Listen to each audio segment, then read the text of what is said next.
ये हाथ बांधना भाई आला कैसे है, बेहतर कौन सा है? क्योंकि हमें बाद दफा ऐसे होता है कि वो कहते हैं जी जाओ जी दूसरी मस्जिद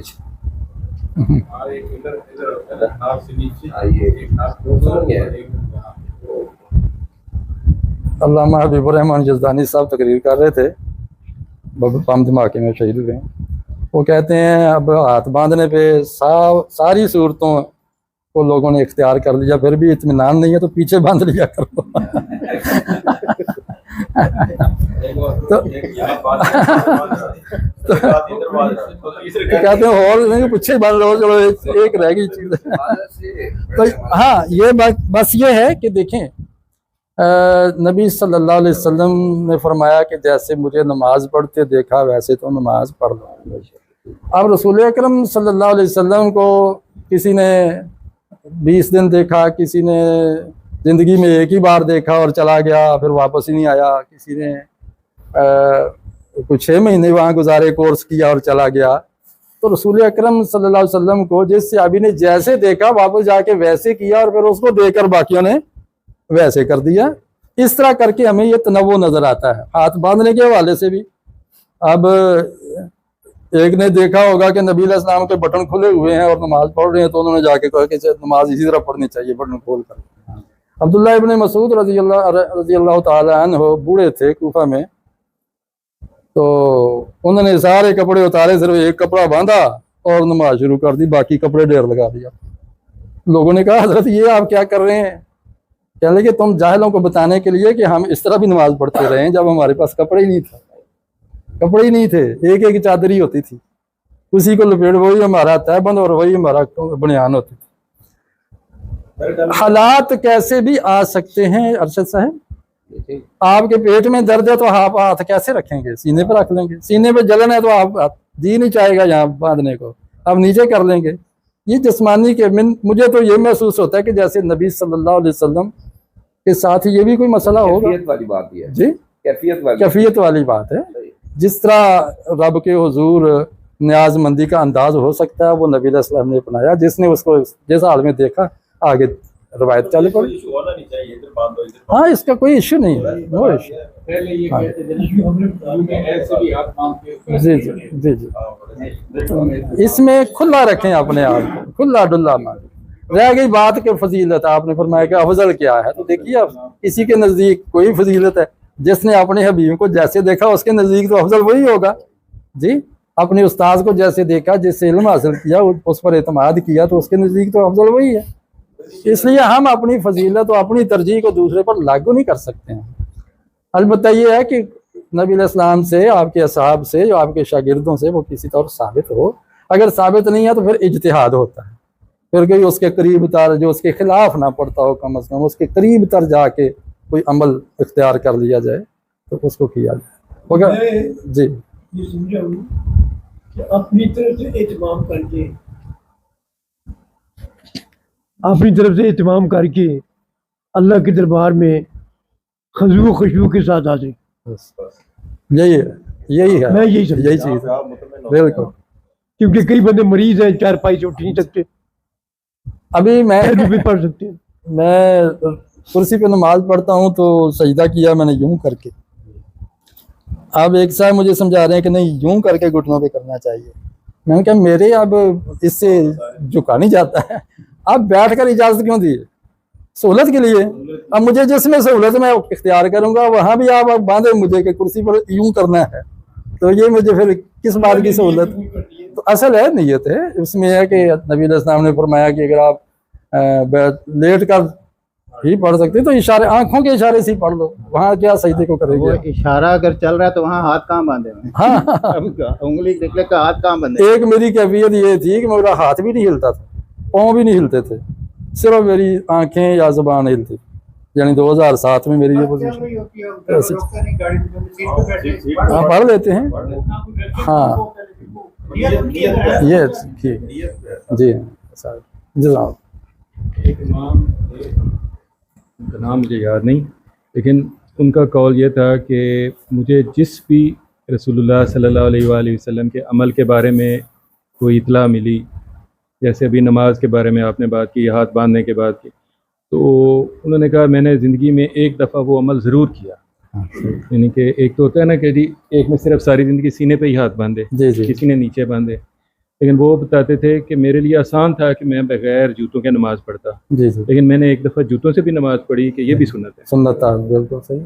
ये मोहब्बत, ये सारी नबी अलैहि सलाम से मोहब्बत की बात है कि जिसको आप, फिर ये है कि एक जज्बा होना चाहिए जिन आइम्मा कराम जिन्होंने बड़ी दीन की खिदमत की है, इमाम अबू हनीफा, इमाम शाफी, अहमद बिन हम्बल हैं, इमाम मालिक अलैहिर्रहमा है, इन सब का ये नसीहत है, कौल है कि जब नबी अलैहि सलाम की हदीस मेरे सामने सही आ जाए तो वही मेरा मज़हब है। इसलिए हम जब तक हमारे सामने कोई रिवायत खुद जिस पर हम मुतमिन ना हो जाए, नहीं आ जाए तो हम पिछले चलते रहें, लेकिन जब पता चल जाए तो उसको अपना लें जनाब। मोबाइल पे, तो इसके लिए वज़ू होना ज़रूरी है, क्योंकि हम अक्सर सफ़र में भी जो है ना कर रहे होते हैं सफ़र, तो उस वक्त हमारा वज़ू नहीं होता, तो इस पे हम पढ़ रहे होते हैं, चलो कुरान मजीद नहीं भी है, हम मोबाइल पे पढ़ रहे हैं, उसके लिए वज़ू ज़रूरी है या कोई कमी बेशी है इसमें?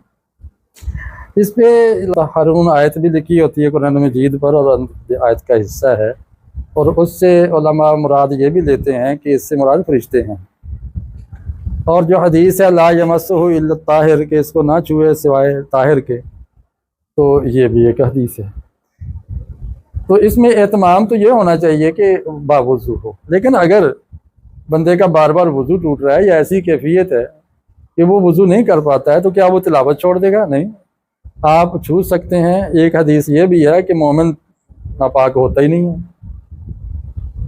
मोमिन पाक है, उसने कलमा तय्यबा पढ़ा है और वो पाक है। रह गया हादिस का, ये हदस लायक हो गया, यानी एक छोटा हदस है, एक बड़ा हदस है, एक है जिसमें गुस्ल वाजिब है, एक वो कैफियत है जिसमें वज़ू करना चाहिए, बेवज़ू हो गया है। तो बेवज़ू बंदा, मैं तो समझता हूँ कि उसको छू लेना चाहिए, तलावत से नागा ना हो, उसको तो अपना रिज़्क बनाओ, ओढ़ना बिछाना बनाओ, वज़ू है या नहीं है।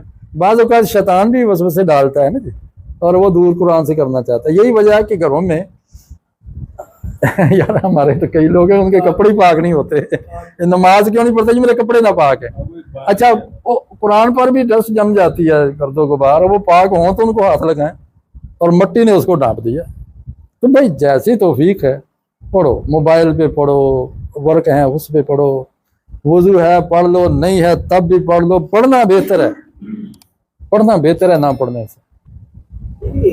इसमें अफजल होना ये है, अगर ये हार्ड है, मोबाइल है, ये वो है, वो सेम है। जरूरी है कि हार्डवेयर होगी तो हम पढ़ेंगे, उससे भी आप सामने रखता रहे पढ़ ले। फिर उसमें भी वज़ू वाली बात तो अफजल हो गई ना जी जी, आप दो किताबें पढ़, एक किताब कुरान की शक्ल में है हमारे पास है, एक मोबाइल की शक्ल में है, मेरे ख्याल में तो दोनों सेम है। मेरा अपना जो है, हाँ दोनों सेम है, हुक्म वही है, काम वही करना है। वज़ू करके पढ़े बेहतर है, लेकिन नहीं है तो क्या करे, जी चाहता है पढ़ने को, हाँ तो पढ़ ले, मजबूरी है। हाँ तो अज़रूरात तुबीहुल महज़ूरात। एक छोटा सा मसला जो है मेरे समझ में नहीं आ रहा। मैं एक बंदे को देखता हूँ हमेशा असर की नमाज पे, वो जब नमाज ख़त्म होती है तो उसके बाद जाता है अलमारी खोल के कुरान मजीद निकाल के, अनपढ़ है वो उसको चूमता है यहाँ से करके, फिर अपने बदन पे खोल के ना सारा ऐसे करना, ऐसे करना, ये सारा करके फिर उसको बंद करके रख देता है। तो क्या ये जायज़ है? अल्लाह ताला अपने बंदे के गुमान के मुताबिक गुमान करे कि मेरा अल्लाह इस तरह खुश होता है, मैं पढ़ तो नहीं सकता, चलो मैं मोहब्बत करूँ, इसको चूमूँ, सीने से लगाऊँ, अल्लाह इसी के जरिए हो सकता है। ये तो मोहब्बत है। अब एक नबी अलैहिस्सलाम के सामने, किसी साहिब के सामने कह दिया किसी ने, जी अल्लाह तू मेरे सामने आए, मैं तुझे नहलाऊँ दहलाऊँ, सुरमा डालूँ तुझे, तेरी कंघी करूँ, हाँ जी, और दूसरा कहे अल्लाह के बंदे आप ये क्या कह रहे हैं। तो उस बार गालिबन नबी अलैहिस्सलाम ने फरमाया भाई ये मोहब्बत की बातें उसे करने दो, मैं फ़ोन बता रहा हूँ मैं आपको। ये है कि बंदा मोहब्बत करे यार, मोहब्बत करे, बाकी मुताला अपना करे, इल्म हासिल करे जितनी कोशिश हो सकती है। अगर वो महरूम रह गया सारी ज़िंदगी, उसको पढ़ना आता ही नहीं है, अगर इस तरह वो मोहब्बत का इजहार करता है, अल्लाह ताला उसका भी उसको अजर देगा इंशाअल्लाह। अल्लाह के खजाने, बंदा कंजूस हो सकता है, रब नहीं है। हमारे एक बुजुर्ग थे, वो रमजान शरीफ में 8-10 खत्म करते थे। हाँ। वो कैसे पढ़े हुए नहीं थे, वो उंगली रख के बिस्मिल्लाह रहमान रहीम, बस। अल्लाह ताला उनकी मोहब्बत को इतना फरामा करे, उसकी बख्शिश का जरिया बन जाए, और उसको कोशिश करें कि उसको एक एक हरफ सिखाना शुरू कर दें। यानी एक एक हरफ पे उंगली रख के पूरा खत्म। कई बिस्मिल्लाह बिस्मिल्लाह पढ़ते जाते हैं, कई अल्लाह अल्लाह पढ़ते जाते हैं। अपने कुमार की मुताबिक जी जी। आप खुद आना इंदा ज़न्न अब्दी, हदीस अस्सलाम वालेकुम। कि मैं अपने बंदे के गुमान के अच्छा, ये मुताबिक जो आप ये बता दें कि सर ढांप कर नमाज पढ़ना ज़रूरी है कि बाद बंदे तो रूटीन बना लेते हैं कि सर ढांपते ही नहीं है ना, टोपी वगैरह पहनते ही नहीं है, नमाज पढ़ते हैं, उसके लिए क्या है? सर ढांप के लाजमी होता है? अच्छा, जो नबी अलैहिस्सलाम की सीरत को पढ़े तो उसमें लगता है कि उन्होंने कभी सारे खुला छोड़ा ही नहीं है, ढांप के ही रखा है। कोई ना कोई चीज़ होती थी आपके सर पे आम हालात में भी।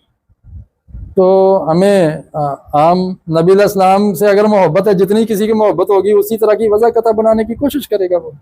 लेकिन इसमें शिद्दत नहीं होनी चाहिए, या जिद नहीं, या अलग से अपनी शनाख्त पहचान। टोपियाँ ही ले लें आप, कितने रंगों की टोपियाँ हैं, पूरी पूरी जमात। एक जमात है सुर्ख टोपी पहन रही है, एक सब्ज पहन रही है, एक काली पहन रही है, एक सफ़ेद पहन रही है। जी हाँ, फ्रॉड है निरा ना।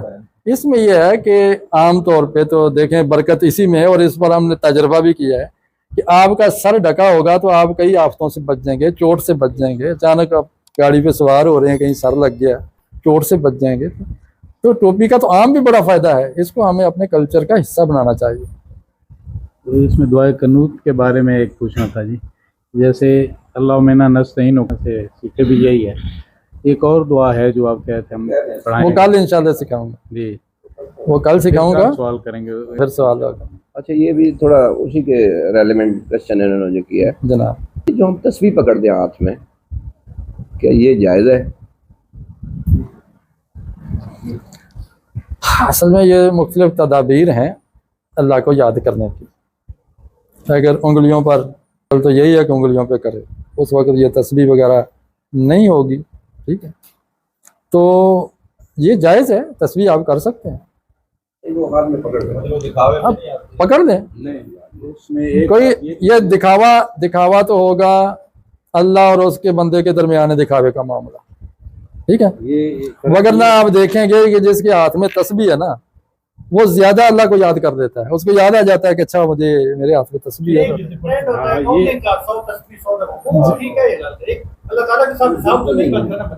असली बात है कि फिर वही बात लंबी हो जाएगी। जी इसमें हम सांस ले रहे हैं, कोई खाक कर रहे हैं, इसका हम हिसाब से क्यों गिन रहे हैं? नहीं हिसाब नहीं, हम तो ये करते हैं। मैं तो अक्सर ये, अगर मेरे हाथ में ये नहीं है तो मैं जब ये मेरे हाथ में है ना जी, तो मुझे ये होता है कि मैं कुछ ना कुछ पढ़ता रहूं।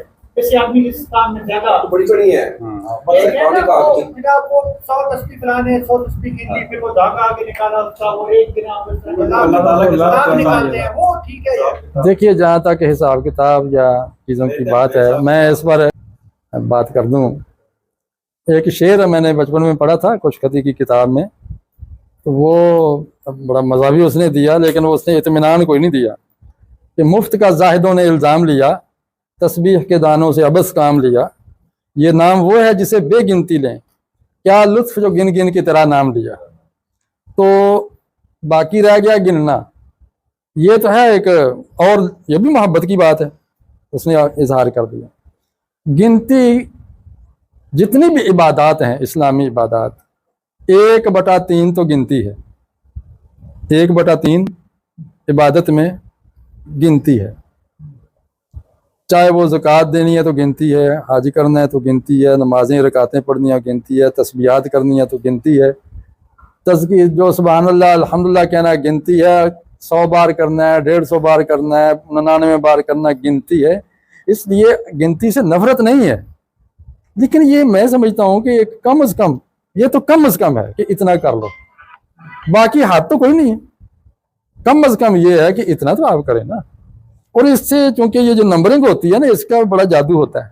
आप बच्चे को आप नंबर देते हैं जो और करते हैं, अतः के शुमार नमाजों का भी है कि फलां जगह नमाज पढ़ोगे तो 50 लाख, 1 लाख नमाज का सवाब है, फलां जगह पढ़ोगे 50,000 नमाज का सवाब है।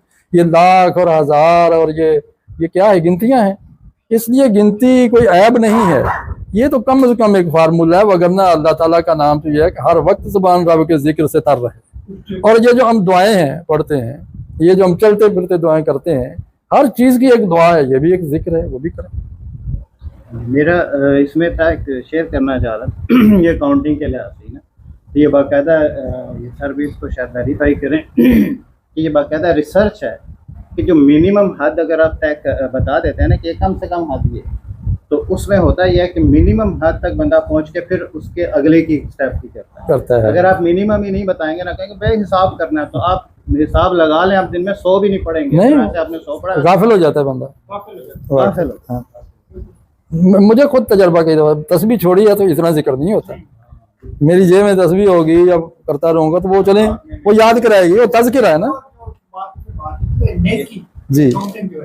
जैसे हम कहते हैं कि अलिफ लाम मीम 3 अल्फाज 10 नेकियां 30 नेकियां जी जी। अब एक बंदा किसी बंदे को रास्ता दिखा देता है तो उसको 1 नेकी मिलती है। मैं एक बात कर रहा हूँ, स्केल क्या है नेकी का? उसको 30 मिल गई अलिफ लाम मीम कहने की वजह से। देखें जी, जहाँ तक अजर की बात है, स्केल यही अजर के ही नाप तोल करना चाहते हैं ना, नेकी क्या है अजर, ठीक है ठीक है। तो अच्छा, सुभान अल्लाह, वो क्या अलिफ लाम मीम कहने से ज्यादा नेकी है या कम है? एक मिसाल दे।